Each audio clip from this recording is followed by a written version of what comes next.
Hello, everyone. My name is Kenneth Duvall, and I am a partner at Bills and Sundberg's litigation department. I am joined by Scott Wagner, a fellow partner in the litigation group. We are happy to welcome you to a discussion on an important development from the world of professional sports, the Major League Baseball lockout. Thanks, Ken. The 2022 baseball season is in jeopardy because the baseball team owners and the players have not been able to agree on a new collective bargaining agreement. We want to spend some time today taking you through the areas of dispute and some of the legal issues involved, including, believe it or not, a 1922 decision from the Supreme Court that sets baseball apart from all of the other major sports in the United States. Before we get started, Ken, why don't you take us through the background of the lockout to give the audience some context? Sure, happy to do so, Scott. So, for those of you old enough, this lockout probably brings back memories of the 1994 strike. Now, a strike and a lockout are two sides of the same coin. A strike is a work stoppage initiated by the labor. In sports, that would be the players, while a lockout is a stoppage initiated by the owners.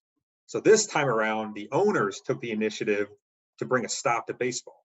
Fortunately, this stoppage occurred during the offseason, so no baseball games have been lost, yet at least.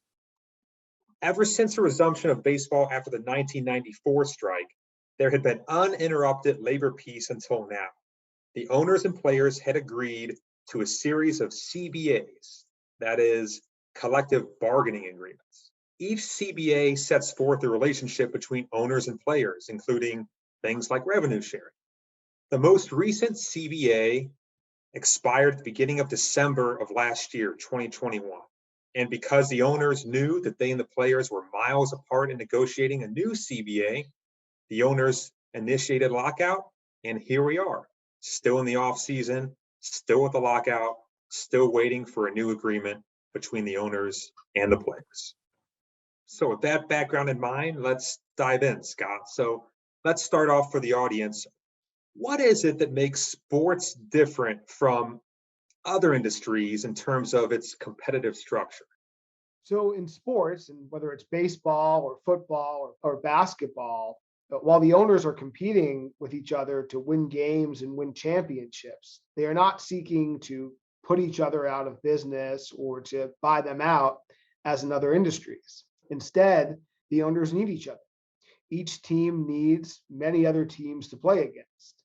And just to put it in context, Coke doesn't need Pepsi to survive, but the Yankees need the Red Sox and the Orioles and the Mets. If they don't have anyone to play against, there's no product to sell. So you're saying as a Cardinals fan, I should be glad the Cubs exist? Absolutely. So the owners and players are obviously fighting over some explicitly financial issues, which are interesting in their own right. But there are other points of contention at issue, including some of the rules of the game itself. So, Scott, can you walk us through and tell our audience what do you think about some of the proposals that are out there, whether they're good or bad for the quality of the game, and just give the audience a sense of what all is at stake here? Well, why don't we just start with what each side wants? And what the owners want is to maintain the status quo. The owners are very happy with the amounts of money that they made under the last CBA. And so, for the most part, they don't want any major changes. The one big change they want is to expand the playoffs. And they want to put more teams in the playoffs. And the reason for that is that it puts more money in their pockets because under the current structure or the structure of the past CBA, all of the profits from the playoffs go into the owner's pocket. So by expanding the playoffs, the owners get more money, but it does not increase the pool of money available to players. On the other hand, players are asking for, as you might expect, some more significant adjustments. And really, it's to change a bit the balance of the profit sharing.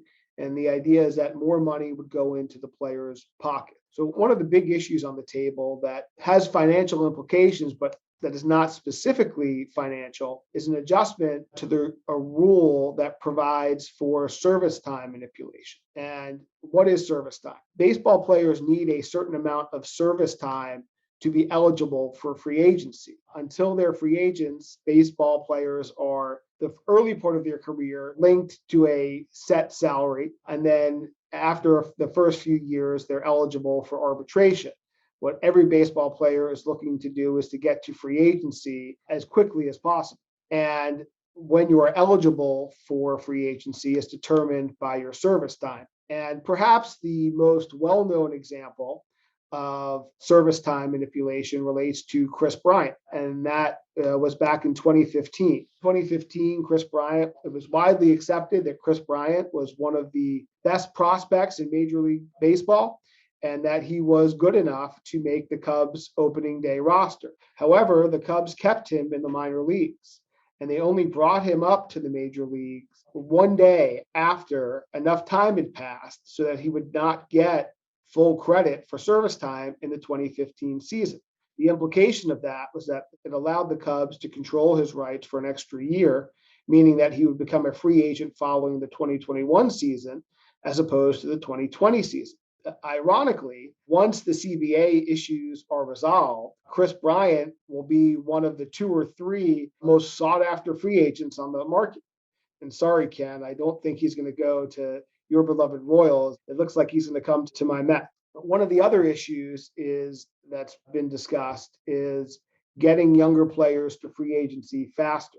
There's actually been some progress on that over the last few days, and the players have actually given up on that, and they're looking for other concessions from the owner. Other issues include reducing or eliminating the penalties for teams signing players that reject a team's qualifying offer.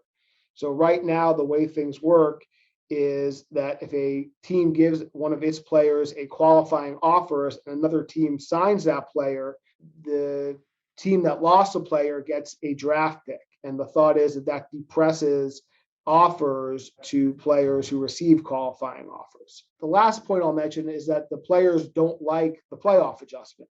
One, because it is a financial benefit only to the owners, but also if more teams are making the playoffs, the thought from the players is that it will mean that teams will likely be spending less money because they'll be able to make the playoffs with worse records. God, I think we could spend an entire podcast on any one of those great issues. All those are hot disputes. The one I'll just make a quick comment on is, as a baseball fan, I recall distinctly that Kris Bryant episode. I was very happy to see the Cubs keeping their best player down in the minor leagues for another month. But it's interesting as lawyers, as we look at it, from the players' side, they thought it was manipulation, but from the owner's side, they just say they're using the rules. And so that's why we're at the point where players want to change the rules. So, Scott, all these issues are floating out there. How are these issues going to get resolved, do you think? Well, the players and the owners have actually spent significant time over the last 2 or 3 days discussing the issues and looking towards resolutions. One thing I think that we'll see is right now in the current CBA, there's no pay floor. So there's no minimum amount that teams have to spend on salary. I think it's likely that we will see that in the next CBA, that each team will be required to spend a certain amount on salary. And that will be accompanied by an increase in the luxury tax. And that's a tax that certain teams have to pay once their payroll goes over a certain cap. One thing I don't think we will see is a salary cap. I believe that baseball will continue to be the only major sport in the United States that does not have a salary cap. There will also likely be some accommodations to let younger players make more money. In the last few days, it's been reported that both the players and the owners believe that there should be a bonus pool available to players in their first 3 years of service. So players who are playing very well will be able to make more money. And while both sides agree that there should be a bonus pool available, the sides are about $100 million apart on how large that bonus pool should be. The expanded playoffs, I think that ultimately will probably make it into the new collective bargaining agreement, and there will be expanded playoffs. But perhaps that will be accompanied by some sort of revenue share that will allow the players to benefit in some way from the additional playoff teams. On the competitive issues, those things will work themselves out. For example, I think it's likely that the universal DH will make its way into the new collective bargaining agreement. That benefits players where it creates an extra spot on teams for a hitter to play. And it just seems like an easy concession for the owners to try to get towards an agreement. I got to admit, even as a somewhat traditionalist baseball fan myself, I think I've warmed up to the DH. When the best pitcher who hits, bats about 200, it's not always pleasant to see. So, all right, it sounds like, Scott, there's some common ground you think that'll be found, but we're about 2 months here into the lockout. Spring training's now coming up.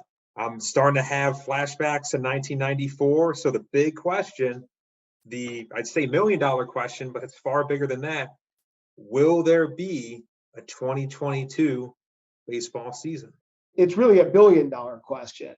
And I think the answer is yes. While there may be some games lost and the season may not start on time, I think there's enough people around baseball who remember 1994 and really want to avoid a lost season. And it's pretty well understood that baseball really suffered from the strike in 1994. And it took a while for baseball to come back.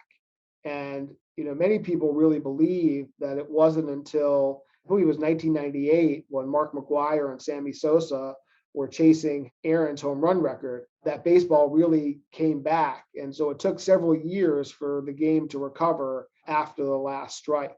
So I think with that background and, history being a guide, it will mean that we will not lose entirely the 2022 season. The sides have been talking over the last couple of days, and Ken, like we tell our clients when they're negotiating a settlement or a deal, the parties are always miles apart until they're not. And in these situations, once there is progress, final deals tend to come together rather quickly. But in the negotiations thus far, it's been a situation where it's been 2 steps forward, 1 step back. So while there's been some progress on free agency and arbitration issues, as I said earlier, the size of the bonus pool for young players, parties are still really, really far apart. And Ken, let's make sure you got it right. It was a strike in 94, right? It wasn't a lockout. Okay. Right. Strike. Okay. Well, Scott, I think you've given some cause for optimism, and I hope that the owners and the players do look at it in the way we advise our clients, which is approach things rationally, look for the win-win. And here, no baseball would definitely be a lose-lose. So here's hoping the next few weeks will bring some progress between the two sides. What's been interesting about this offseason is the lockout isn't the only interesting legal news going on. So, Scott, you touched earlier on MLB's antitrust exemption, and there's been some news on that front since the offseason began. Several minor league teams represented by some attorneys who are known in the antitrust field, they've launched a lawsuit aimed seemingly at the heart of Major League Baseball's monopoly.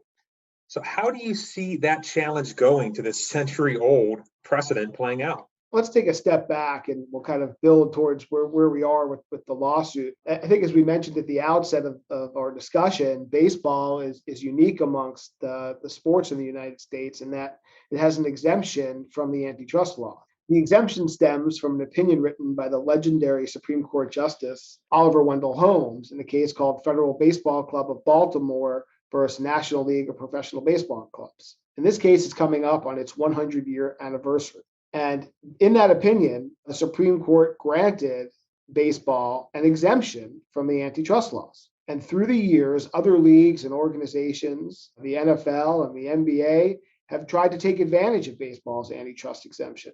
But the court has never expanded it beyond baseball. In fact, just last year, the NCAA tried to take advantage of the baseball exemption, and the court has never expanded it beyond Major League Baseball. So the suit you referenced, Ken, is brought by several minor league baseball teams, and they are challenging baseball's monopoly because of a decision by Major League Baseball to reduce the number of minor league clubs that are affiliated with Major League Baseball.